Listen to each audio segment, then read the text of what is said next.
Welcome to the deep dive. Today we're tackling something called the movement wheel. Right. And this isn't your average spin class we're talking about. No, definitely not. It's more of a framework, really. Yeah, a really fascinating way to understand how our bodies are actually designed to move, beyond just simple straight lines. hmm Think of it as maybe a key to unlocking movement that's more adaptable, more resilient, smarter even. Exactly. And we know you, listening, are often looking to grasp things quickly but also thoroughly. For sure. So this deep dive should really help you efficiently get the core ideas and, importantly, the practical uses of the movement wheel. Especially, and this is key for our focus today, especially when it comes to navigating injuries or that feeling of, bodies breaking. Yeah, dealing with those challenges. So our mission today, to really dig into the movement wheel's versatility. We want to explore its creative solutions for preventing injury and helping us recover when things do go wrong. And we've got some great sources to draw from that explore this really well. Okay, so let's unpack this. The first big idea seems to be the shift, right? Moving from traditional, maybe linear thinking Yeah, the straight lines. to something called circular intelligence. What's that about? Well, it's quite a fundamental shift in perspective, actually. Instead of only focusing on forward, back, up, down movements in training or rehab, Which is pretty common. very common, the movement wheel really emphasizes the circular, the spiral, the rotational patterns that are, frankly, everywhere in natural human movement. Like how? Give us an example. Well, just think about walking or reaching for something, even standing up from a chair. There's almost always some rotation, some spiraling happening. It's not just purely linear. Huh. That really is one of those aha moments. You start thinking about it, and yeah, so much of how we move isn't just point A to point B in a straight line. Precisely. And the circular idea, it sounds like it has big implications, especially if we're dealing with injuries or we're trying to prevent our bodies from breaking down. Huge implications. The sources we looked at even call this approach a neurobiological goldmine for building kind of movement intelligence, specifically related to injury prevention and rehab. A neurobiological goldmine. That sounds pretty good. Especially for anyone listening who's maybe struggling with recurring issues or just wants to build a more robust body. It really is promising, and building on that, the movement wheel approach puts a lot of emphasis on enriching our vestibular and proprioceptive systems. Okay, break those down for us. Vestibular and proprioceptive. Sure. So think of them as your body's internal GPS and body awareness sensors. Your vestibular system, mostly in your inner ear, handles balance and spatial orientation. Proprioception is how you sense the position and movement of your body parts. Got it. Inner ear balance and body sense. Exactly. And activities central to the movement wheel, like spinning and turning, are fantastic for stimulating these systems. So all those time spinning in circles as a kid, maybe it wasn't just for fun. It was like accidental training. Well, in a way, yes.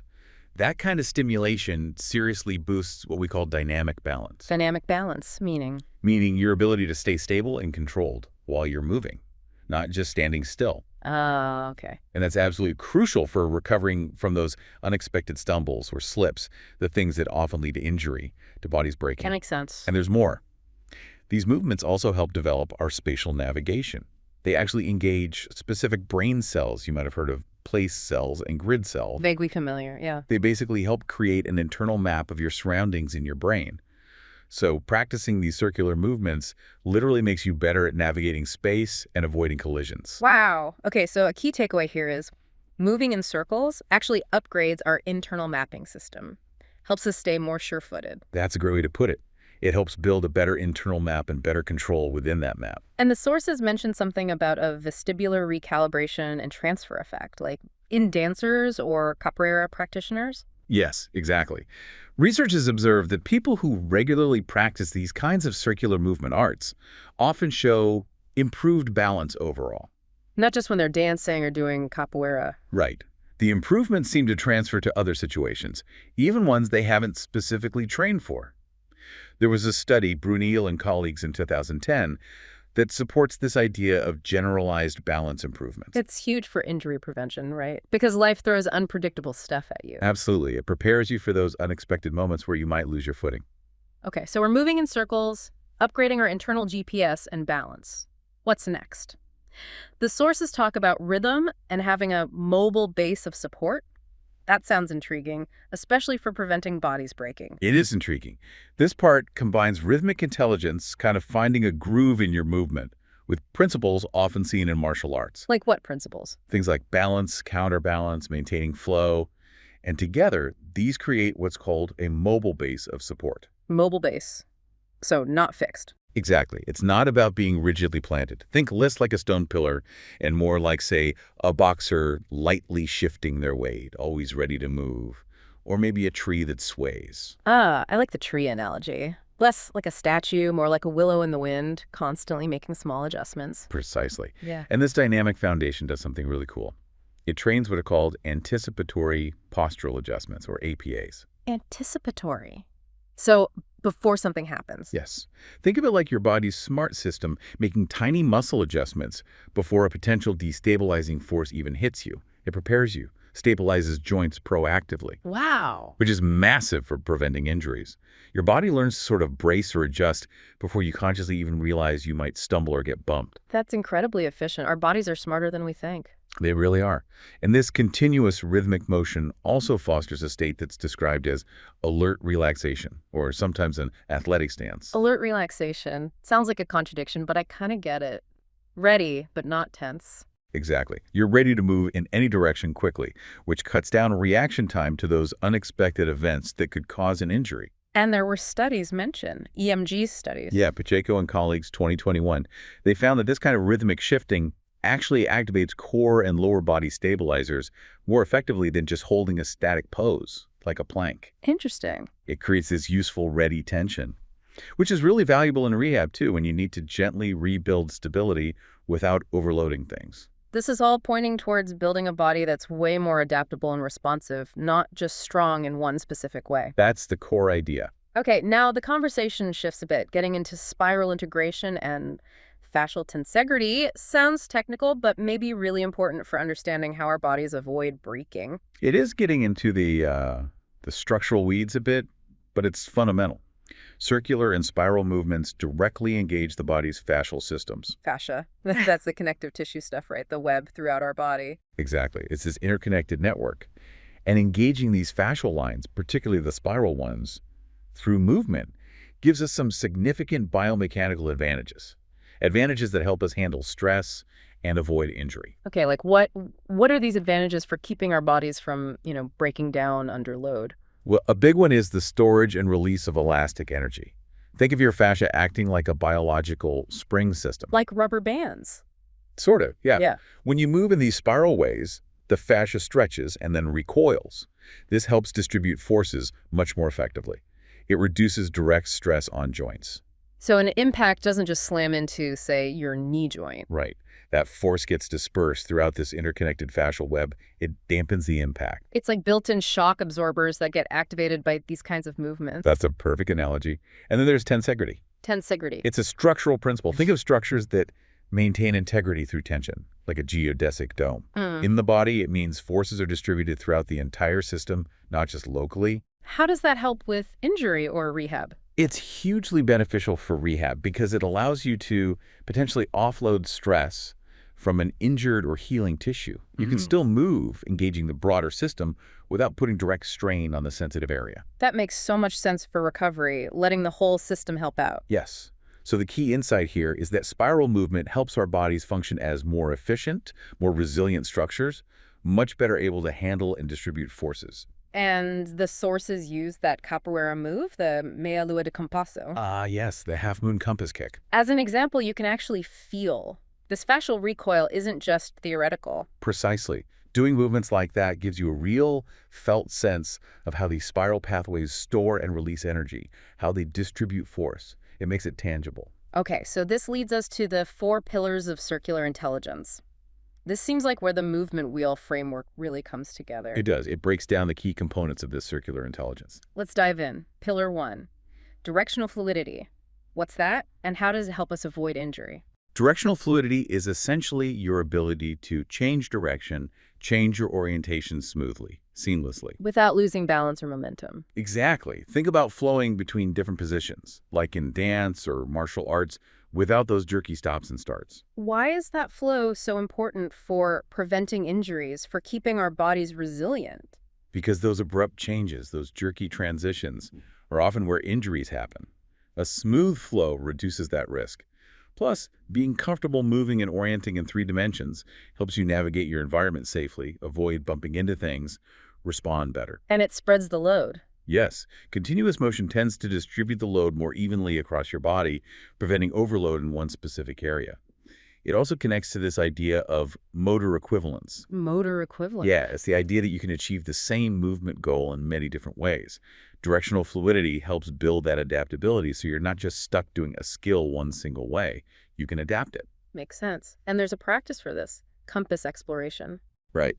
It involves literally moving between the points of a compass, north, south, east, west, and the diagonals using different movement qualities, different types of steps or flows. What's the point of that? The key insight is to become aware of any directions where you feel, sticky, less fluid, or more restricted. Those directions might represent vulnerabilities, areas potentially more prone to injury if you're forced into them unexpectedly. Finding your movement blind spots, essentially. Kind of, yeah. Okay, pillar number 2, balance under disruption. Now, this isn't just standing on one leg. No, definitely not static balance. This is about maintaining your equilibrium or maybe regaining it quickly when you face unexpected forces, getting bumped, slipping, cripping. Ah, okay. Super relevant for preventing falls and injuries from those, disruptions. And really important for rehab too, right? Learning to trust your balance again on uneven ground or after a stumble. Absolutely crucial. The core insight is building resilience to the unexpected. It's about developing your recovery capacity, your ability to adapt to instability. And there's training for this, like environmental perturbation training. Yes, that's a concept where you intentionally introduce small, safe challenges to balance to make the system more robust, like walking on compliant surfaces or getting gentle, unpredictable nudges. And I liked that Russian system saying. Ah, yes. If you want to learn to move, first learn to fall. Then learn to turn falling into spinning. It really drives home that understanding how to recover from losing balance is maybe more important than just trying not to lose it in the first place. It's key for competence and preventing serious injury from a fall. It's a powerful idea. And the practice associated with this pillar is the push-catch dialogue. With a partner. Ideally, yes. Gently pushing each other, but instead of just resisting or bracing, you practice redirecting that force into a circular movement, catching your balance dynamically. It teaches adaptation. Cool. Okay, pillar 3, visual vestibular integration. Right. This focuses on the vital coordination between what you see, your visual input, and what your inner ear, your vestibular system, is telling you about your movement and position. Eyes and inner ear working together smoothly. Exactly. It underlies things like gaze stability. Keeping your eyes focused while your head is moving. Precisely. And coordinating your eye, head, and body movements effectively. It's about making sure your brain is getting coherent information from both systems and using it to guide movement. I can see how that's important for, say, sports requiring precision, but also just for everyday safety, right? Yeah. Avoiding missteps, judging distances accurately while moving. Absolutely. Research highlights its importance for both precision and defense, being able to react appropriately. The key insight is that well-coordinated senses lead to smoother, more accurate, and safer movement. And things like the vestibular ocular reflex can be trained. How? Well, the orbit focus practice is one example. You try to keep your eyes fixed on an object while turning your head or body, or track a moving object smoothly while you yourself are turning. It directly works on that eye-head-body coordination. Okay, makes sense. So we've got fluidity, balance recovery, senses working together. The final pillar is schema blending. This sounds maybe the most abstract. It is perhaps the most conceptually advanced, but also potentially the most creative. Schema blending is basically the ability to intelligently combine movement patterns or schemas from different disciplines. Different disciplines. Like borrowing a principle from martial arts, Yeah. blending it with a movement from dance, and maybe integrating it with an everyday action like lifting something. It's about seeing the underlying connections. So it's not just learning techniques in isolation. No, it's about recognizing the principles behind the techniques, Yeah. like how balance works, how force is generated or absorbed, and then being able to apply those principles creatively across different contexts. The core insight being movement creativity and adaptability. Exactly. It leads to what psychologists call analogical transfer, applying deep principles, not just surface-level techniques. It's a hallmark of true movement intelligence and problem solving. And the practice, movement remix. Yeah, basically experimenting, taking elements, from different activities, maybe a stance from Tai Chi, a spin from dancing, a way of getting up from the floor and finding ways to weave them together smoothly and effectively. That sounds fun, actually, like movement improv. It can be. And this whole movement wheel idea with its parts, the hub, spokes, rim, Right, the hub being that mobile base of support, the spokes being the various circular movements. and the rim representing the external challenges or environment. It really paints a clear picture of how all these elements are interconnected, working together for more resilient, adaptable movement. It's not just a list of pillars, it's a system. Yeah, it's a really strong metaphor. It emphasizes connection and development by, like, expanding your circle of competence rather than just climbing a linear ladder. Well said. So let's bring this home. How does all this translate into really practical applications, specifically for preventing injuries and helping when our bodies are breaking down? Okay, let's get concrete. For injury prevention. Yes, what are the key takeaways for staying healthy? Well, developing this circular intelligence directly enhances your proprioception, that body awareness and your joint position sense. You're just more aware, less likely to move awkwardly. Fewer missteps. Fewer missteps. It also significantly improves your capacity to absorb and redirect forces, like we discussed with the fascia. So sudden impacts are less likely to cause injury. Rock absorption. And those distributed loading patterns help prevent the wear and tear of repetitive stress injuries, which are so common. Right. And a specific application could be something like multi-directional reactivity training. What's that? It involves reacting to unpredictable signals like lights flashing or a partner pointing by moving quickly and fluidly in that direction, often using circular or spiral transitions. It trains you for the chaos of real life. So it directly prepares your body not to break under unexpected stress. That's the goal. It builds reactive agility grounded in these circular principles. Okay, that makes sense for prevention. What about rehabilitation? When someone's already injured, how does the movement wheel help get their body back online? In rehab, the focus on circular intelligence is fantastic for developing robust balance strategies. This is huge for reducing fall risk, especially for older adults or anyone recovering from an injury that affected their stability. Yeah, fall prevention is massive. Definitely. And a really useful application here is called graded circle expansion. Graded circle expansion sounds gentle. It is. You start with very small, comfortable circular movements, maybe just circling your wrists or ankles or small hip circles, well within a pain-free range. Yeah. Then, as the tissues heal and capacity improves, you gradually increase the size, the range, the complexity of those circles.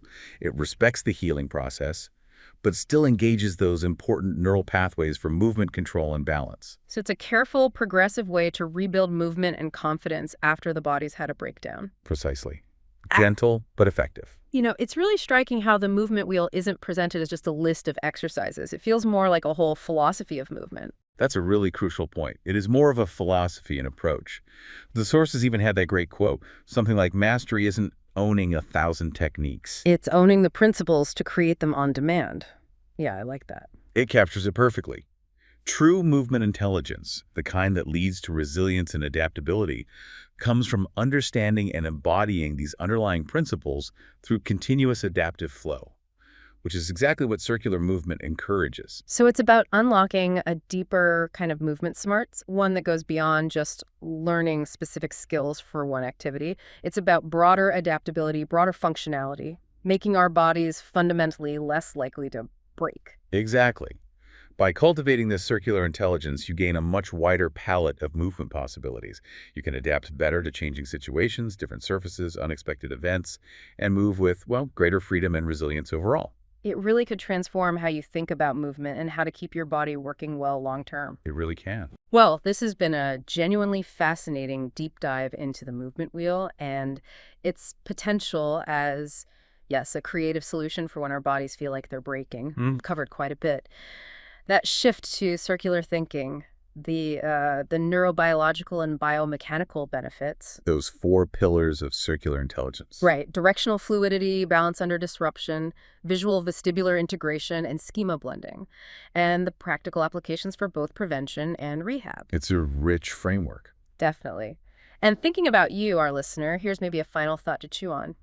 Consider how these principles flow. Adaptability, integrated movement, responding to disruption, how might they apply to other areas of your life? Interesting extension. Yeah, areas where maybe you feel stuck or things feel brittle, prone to breaking. It's not just about the physical body, is it? This way of thinking might have broader relevance. That's a great point. It's a way of approaching challenges with more flexibility, perhaps, Yeah. seeing the connections. Something to ponder. We definitely encourage you to reflect on your own movement patterns. Maybe even playfully experiment with adding a little more circularity, a bit more flow into your day. Couldn't hurt. Thanks so much for joining us for this deep dive.